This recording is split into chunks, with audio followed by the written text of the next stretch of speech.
the fact that Mahomes is not in the playoffs is part and parcel of why folks think this has to be the time for Josh Allen.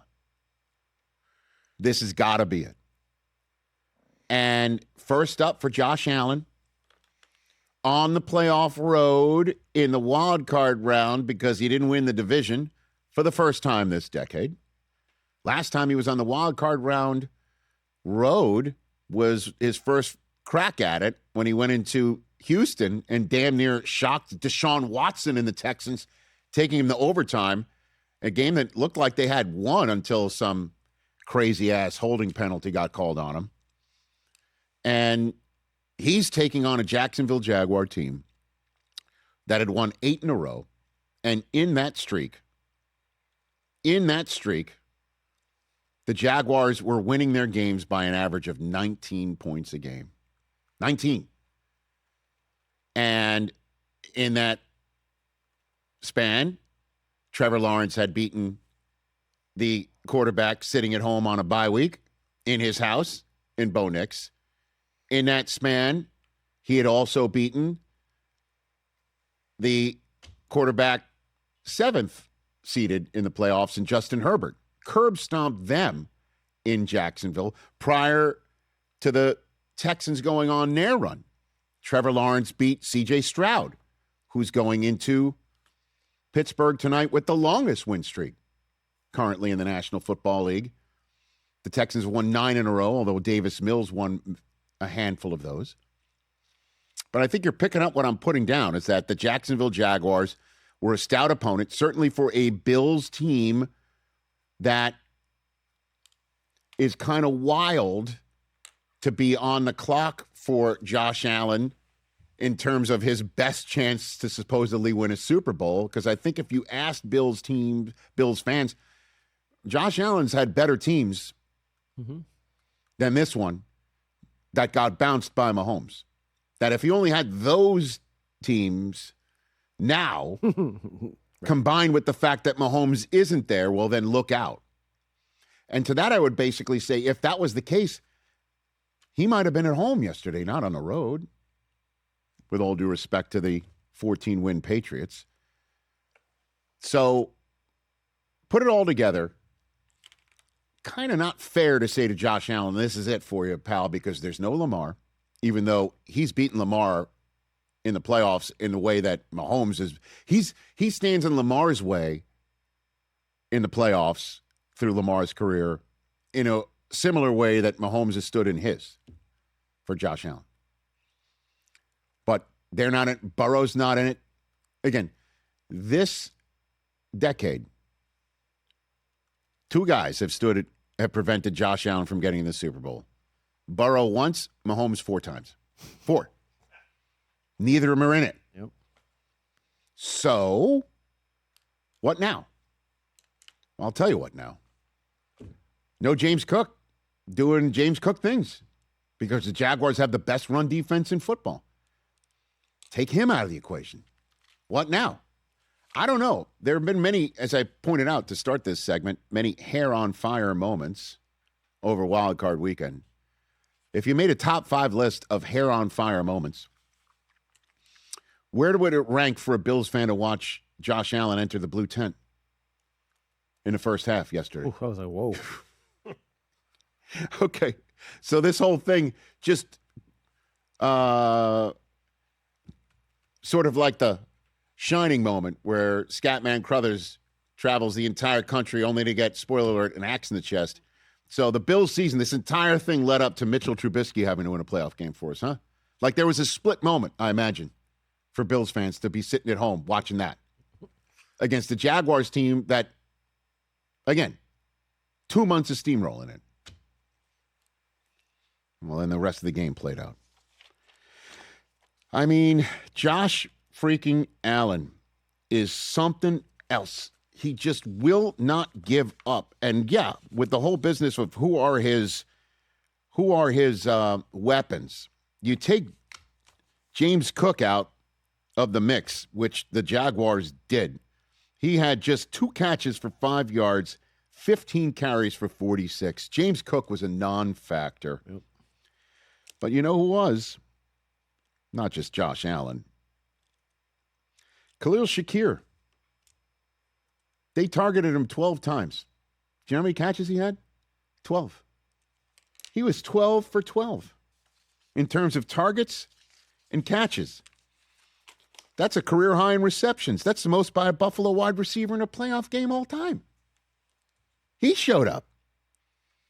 Most receptions with a 100% catch rate in a playoff game in recorded history. We've never seen that.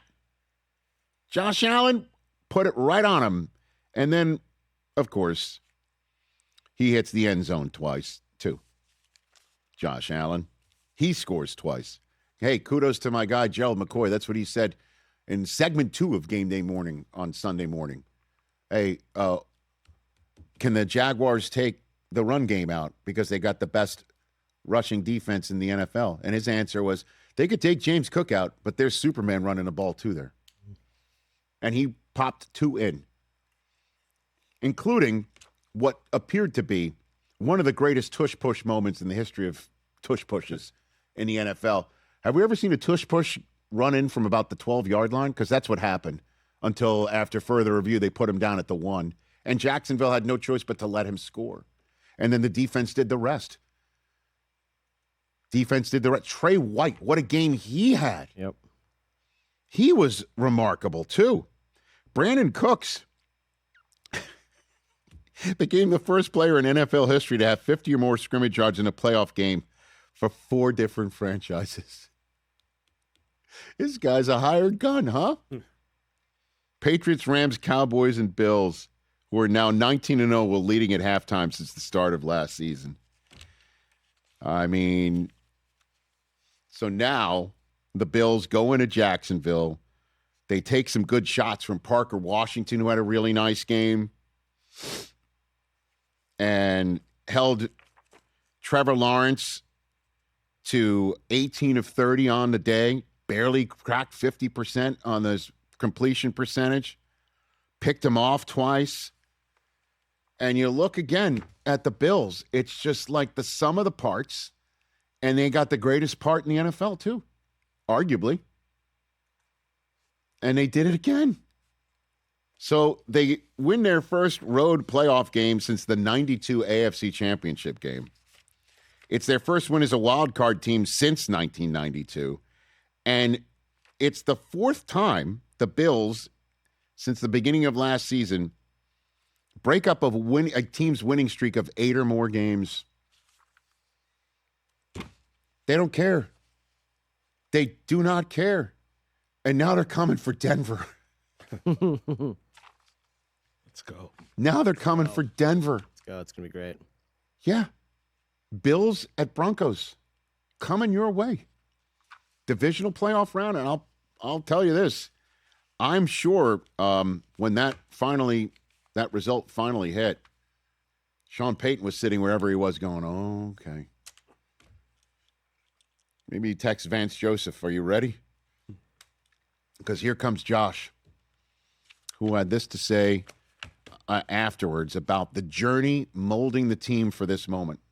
To have the wherewithal to, again, not blink. And I think that's just the mantra that we've adopted this year of if we've got time left and we got the ball, we got a shot. You know, we feel like we've been in situations like this, and now every game presents itself in a different way. But to understand the moment, to not ride the wave, again, that was stuff that we've learned throughout the entire season. We were able to utilize that and use it today. So we don't have the reigning Super Bowl champs. We don't have the reigning Super Bowl MVP still left, but we've got last year's MVP still in the mix for the playoffs. And since we don't know if it's Stafford or May, we know this year's MVP is still alive. And his toughness permeates, according to the head coach. It trickles down from him in terms of the team's toughness. I mean, when your quarterback's that type of warrior, that type of competitor, it's just, like I said, from a leadership standpoint, it just goes through the whole team. And we got to get him as healthy as we can, though, for next week. So it's not something we take lightly. And I did think overall that, he took some hits today, but there was also times where we protected him well, and I think he got registered they had 3 hits and 1 sack. So credit to the O-line on that. Yeah, I mean, his beautiful wife presenting at the Golden Globes. Sinners won a Golden Globe last night. It's all good. The only thing that didn't go well last night for the Allen family, I guess, or the Bills, is the fact that the Patriots won, which means Highmark is now done. There will not be another home game in the old Bills Stadium, but they'll deal with that because they got a Warrior on the road now. Can he go to Denver and do it? We'll find out, but you can't sit here and say they've got no shot or they can't. I think you'd be crazy to bet against it. Of course, I'm thinking the same thing. And I went on, as you know, I went on game day morning saying it's going to be the Jaguars are going to do it. Yeah. I lone wolfed them. Didn't work out in the end. So it starts with a mea culpa and ends with another one. I'm not perfect. What can I tell you? Although I'd love to be. Hey, you made it all the way to the end. Thanks for that. Check us out every single day streaming live on Disney Plus and the ESPN app 12 to 3 Eastern.